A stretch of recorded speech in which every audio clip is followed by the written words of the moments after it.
regardez leurs pattes. Ils ont les pattes palmées. Ça leur donne une démarche de canard, mais ça leur est indispensable pour aller nager sur l'eau. Les pélicans, ils ont un bec immense. Ce sont d'ailleurs les oiseaux qui ont le plus gros bec parmi tous les oiseaux. Plus de 40 cm pour les mâles. Au bout du bec, il y a un petit crochet orange. Le crochet leur permet d'agripper les poissons. Et un poisson, ça glisse, hein, c'est difficile à tenir dans la main. Regardez, on a une femelle qui passe en vol. Regardez le vol de la femelle. Regardez Juji qui nous fait une démonstration un petit peu plus motivée que les mâles. Et puis bien sûr, les pélicans, ils ont cette fameuse poche. Vous savez, la poche qu'ils ont sous le bec, elle est très élastique. Ils peuvent la rétracter, mais ils peuvent aussi l'agrandir jusqu'à contenir 12 litres d'eau. La poche, elle fait en quelque sorte office d'épuisette. C'est exactement le même principe. Alors chez les pélicans, ce sont les mâles qui sont plus gros. J'ai donc avec moi Kiki et Platon qui font entre 10 et 12 kilos. Et puis les femelles sont plus petites. Vous avez Bulba qui est ici et Juji. Une poche très extensible qui peut déplier et contenir jusqu'à 13 litres d'eau. Mais elle sert aussi à autre chose, la poche. Quand il fait très chaud, il la remue comme ça. Et du coup, ça les refroidit. Pourquoi? Parce que cette poche, il y a plein de vaisseaux sanguins dedans, il y a plein de capillaires. Et c'est un peu comme les oreilles des éléphants. Quand ils ont chaud, ils les bougent, ça fait circuler de l'air, ça refroidit le sang dans ces capillaires. Et du coup, ça refroidit tout le corps. Et ben voilà. Et ben je pense qu'on va pouvoir se quitter là-dessus. Avec je vous ai dit que vous n'avez rien à craindre, c'est des grosses poules, ils sont super gentils. Oui. Alors donc, ces oiseaux-ci sont pour les mâles qui sont là, c'est deux mâles, les femelles sont un petit peu plus petites. Ils font 10 kilos pour 3 mètres d'envergure. Oh. L'envergure, on est d'accord, hein, c'est d'un bout de l'aile à l'autre. Non, ils savent très bien où il a mangé, regardez, si je les laisse faire. Hop là.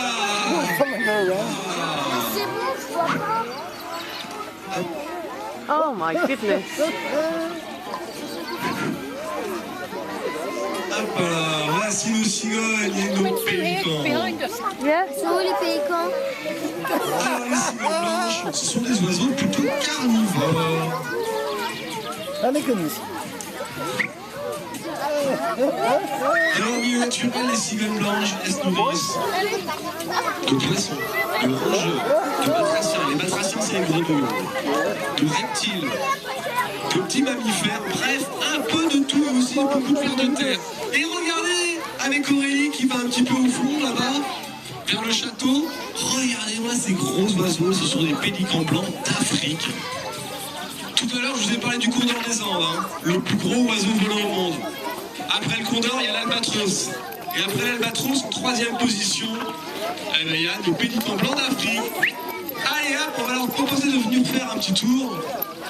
Alors après, je vous expliquerai pourquoi il ne faut pas du très beau vol, par exemple. Vous avez vu, le caractère du vautour est plutôt dominant. Un dernier aller-retour pour notre petit Gonzo. Allez, on va voir bébé. Des fois, ils s'en vont, ils vont faire leur tour. On peut bien les appeler, il n'y a personne. Alors, évidemment, alors oui, comme je vous le disais, comme vous pouvez le constater, les vautours sont des oiseaux avec un caractère plus du tout sur la tête ni sur le cou, le vautour de base. On vous présente ici le vautour le plus classique d'Afrique. C'est le vautour à dos blanc. Il tient son nom du fait que lorsqu'il vole, il a une tache blanche qui se dévoile sur son dos. Alors ceux qui sont de mon côté, regardez bien, regardez son dos. On la voit la tache blanche, hein? Ouais, et voilà, d'où le nom de vautour à dos blanc. Alors lui, il répond à tous les critères classiques des vautours. Il est charognard. Donc toujours pareil, il se nourrit des canals des animaux morts qu'il trouve dans la nature. Il n'a pas beaucoup de force dans les pattes, normal, il se nourrit de charogne. Il est plus ou moins planeur, regardez, pareil. Là, il arrête de battre des ailes et il glisse sur l'air. Et pour terminer, tout à l'heure, je ne vous l'ai pas dit parce que c'était un tout petit vautour, mais chez les vautours, ce dont l'exemple qu'on connaît, je vous présente on l'appelle Abdimette, parce que c'est la cigogne d'Abdim, une petite cigogne africaine, cousine de notre cigogne blanche. Alors, elle est un peu plus petite, mais regardez bien, son plumage noir est muni de reflets violets magnifiques. Elle a une face bleutée très très belle. Alors, dans le milieu naturel, on la retrouve en Afrique du Sud et au Mali. Régime alimentaire, plutôt des gros insectes, des criquets, des sauterelles. Elle est accompagnée de notre cigogne noire, notre cigogne africaine, pardon, plutôt. Cigogne noire, c'est autre chose. Et les oiseaux disposent. Si... Oh, tu m'as fait peur, Roméo. Tu vas faire un bon 20 cm là. Allez, salut, sur notre point ganté. Et qu'on s'en aille, on fait ça. On prend les lanières, hop, on le garde, comme ça. Quand on tient les lanières, l'oiseau ne peut pas s'envoler. Première utilité des jets. Et la deuxième, je ne vais pas le faire parce que là ça n'a aucun intérêt, on peut propulser l'oiseau via les jets. Voilà, tout le nom de jet, jeté, un peu. C'est un peu ça l'origine du mot. Et ça, c'est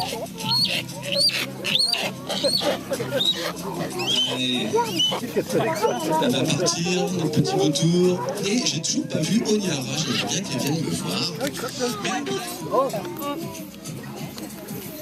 Alors vous avez peut-être fait attention à quelque chose. Tous nos oiseaux, nos rapaces ont des lanières en cuir aux pattes. Alors c'est pas des bijoux qui les aiment. Ensuite, je vous ai dit qu'ils serraient fort. Alors que les vautours, tout à l'heure, je vous l'ai dit, dans l'ensemble, ils n'ont pas trop fort sur les pattes. Et en plus... Papa, viens, je vais aller regarder.